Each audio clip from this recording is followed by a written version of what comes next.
ये कहानी एंजेला नाम की लड़की के ऊपर आधारित है जो एक बूढ़े आदमी के साथ बाथरूम में फंस जाती है, जिसके बाद उन दोनों को ना चाहते हुए भी एक दूसरे के साथ घपाघप करना पड़ता है। आगे उनके साथ क्या क्या होता है वो हम आज की इस एक्सप्लेनेशन में देखने वाले हैं। आज मैं जिस मूवी को एक्सप्लेन करने वाली हूँ, इस मूवी का नाम है मैड्रिड और ये मूवी 1987 में रिलीज हुई थी। मूवी के स्टार्टिंग सीन में हम एक मेगल नाम के फेमस राइटर को देखते हैं जो एक होटल में बैठ के कुछ लिख रहा था। तभी वहाँ एक एंजेला नाम की लड़की आती है और वो भी एक पेशे से राइटर है जो मेगल की तरह ही बनना चाहती थी। इसीलिए वो मेगल का इंटरव्यू लेने के साथ साथ कुछ सीखने आई थी, जहाँ मेगल अपना आर्टिकल लिखने में बिजी था और वो एंजेला को कुछ ऑर्डर करने के लिए बोलता है। मेगल एक ऐसा इंसान था जिसके मन में जो कुछ भी आए वो सामने वाले इंसान को सच सच बता देता था और वो अपने मन में किसी भी बात को नहीं छुपाता था। मेगल के हेल्थ को लेके उसके डॉक्टर ने उसे सिगरेट और तंबाकू लेने से मना किया था, लेकिन मना करने के बावजूद भी वो सब कुछ एक साथ लेता था। उसके बाद एंजेला अपना आर्टिकल उसे दिखाती है जो उसने खुद लिखा था, लेकिन वो आर्टिकल मेगल को कुछ ज्यादा पसंद नहीं आता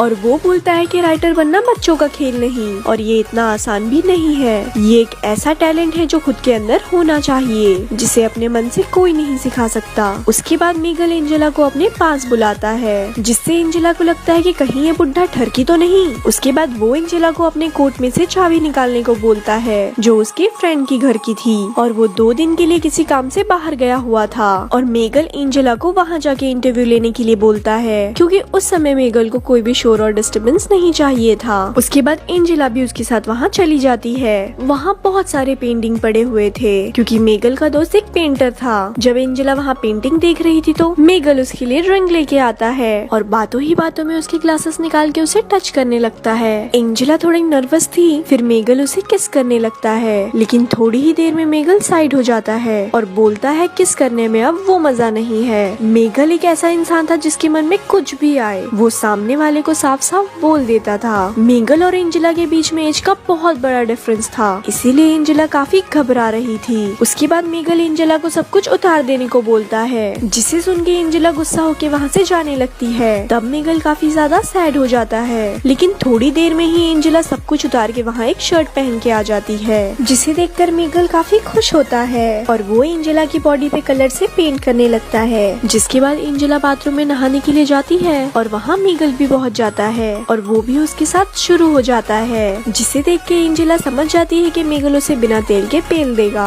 तब वो मेगल से साफ साफ बोल देती है कि मुझे घपाघप नहीं करना और वो वहाँ से डोर ओपन करके जाने लगती है, लेकिन वो जैसे ही दरवाजा खोलती है तो डोर नहीं खुलता क्योंकि वो दरवाजा जाम हो गया था। जिसके बाद मेगल भी वो दरवाजे को खोलने की कोशिश करता है, लेकिन वो दरवाजा नहीं खुलता और वो दोनों वहीं फंस जाते हैं। लेकिन तब एंजेला खिड़की से बाहर हेल्प के लिए आवाज लगाने लग जाती है, लेकिन मेगल उसे आवाज लगाने से मना कर देता है क्योंकि अगर इस हालत में उन दोनों को वहाँ किसी ने देखा तो पता नहीं क्या होगा। उसके बाद मेगल एंजेला से बोलता है कि मेरा दोस्त परसों यहाँ आ जाएगा। ये सुनकर एंजेला काफी ज्यादा शॉक हो जाती है क्योंकि ऐसे उन्हें 2 दिनों तक बंद रहना होगा, जो उनको बिल्कुल भी पसंद नहीं था। जिसे सुन के मेगल भी सोच में पड़ जाता है और वो भी हेल्प के लिए आवाज लगाने लग जाता है, पर उससे घंटा कोई फर्क नहीं पड़ता। उसके बाद मेगल एंजेला से बोलता है अब हमारे पास इंतजार के अलावा और कोई ऑप्शन नहीं है। उसके बाद वो दोनों आपस में बात करने लगते हैं, जहाँ मेगल एंजेला से उसके घर वालों के बारे में पूछता है। तब एंजेला अपने पापा के बारे में बताती है कि मेरे पापा एक मिलिट्री हैं और नाम बताने पे मेगल उससे बोलता है मैं तुम्हारे पापा को जानता हूँ। मेगल उसकी पूरी फैमिली और 17 साल की बड़ी बहन को भी जानता था क्योंकि एंजेला की बड़ी बहन के साथ मेगल एक स्कूल में था जहाँ मेगल उसे पसंद करता था, लेकिन ये कभी बोल नहीं पाया। जहाँ मेगल उसे बोलता है कि तुम्हारी फादर और तुम्हारी बड़ी बहन में बिल्कुल भी नहीं बनती और वो दोनों हमेशा लड़ते रहते हैं। जहाँ एंजेला उसे बोलती है अब मेरी बड़ी बहन बहुत बड़ी एक्ट्रेस बन चुकी है और उसी की वजह से मेरा तुमसे कांटेक्ट हो पाया।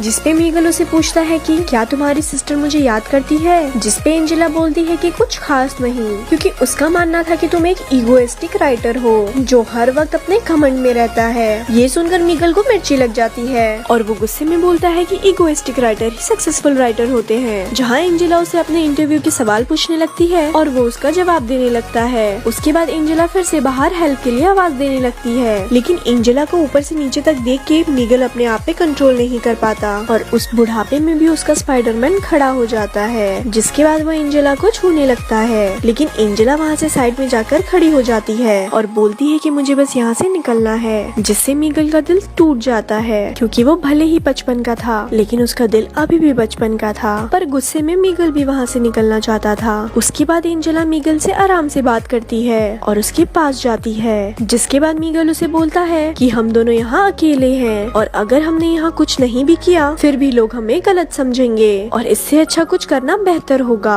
ताकि हमारी टेंशन भी कम हो सके। जिसके बाद एंजेला भी उसकी बात मान जाती है और वो दोनों मिलके बाथरूम में ही घपाघप करते हैं। घपाघप करने के बाद एंजेला को बहुत तेज भूख लगती है क्योंकि उसने इतनी मेहनत का जो काम किया था, जिसपे मीगल उसे बोलता है कि मुझे लोगों को खाते हुए देखना बहुत अच्छा लगता है, घोचू साला। तब वो बोलता है कि स्टोरी ऐसे लिखो जैसे वो रियल लाइफ की हो ताकि लोग उसे अपने लाइफ से रिलेट कर सके। मीगल ये सारी बातें बहुत ही सटीक तरह से बोल रहा था जो सुनने में लग रहा था कि जैसे वो एंजेला को डांट रहा हो। तब एंजेला उस पे गुस्सा हो जाती है और मीगल उसे मनाता है और एंजेला को बाहर हेल्प के लिए आवाज लगाने को बोलता है, लेकिन लाख कोशिशें करने के बाद भी उसकी आवाज कोई नहीं सुनता, जिसे देख के एंजेला हार जाती है। उसके बाद मीगल एंजेला से बोलता है कि हमारे बीच जो कुछ भी हुआ वो थोड़ा अजीब है लेकिन हमें अफसोस नहीं करना चाहिए। तब मीगल को किसी आदमी की आवाज सुनाई देती है। तब वो खिड़की के पास जाके अपने दोस्त लुइस को कॉल करने के लिए बोलता है। कुछ देर इंतजार करने के बाद उसका दोस्त लुइस आके वहाँ दरवाजा खोल देता है और वो उसे यहाँ आके सॉरी बोलता है क्योंकि वो मीगल को ये बताना भूल गया था कि बाथरूम का दरवाजा बंद मत करना। उसके बाद एंजेला मीगल से जाते समय बोलती है कि आज हमारे बीच जो कुछ भी हुआ वो दोबारा नहीं होगा और ये बस एक इंसिडेंट है, इससे ज्यादा कुछ भी नहीं। और उसके बाद एंजेला अपने घर चली जाती है। तो यहाँ ये मूवी खत्म होती है। ऐसे ही और स्टोरीज सुनने के लिए हमारे पेज को लाइक करें। धन्यवाद।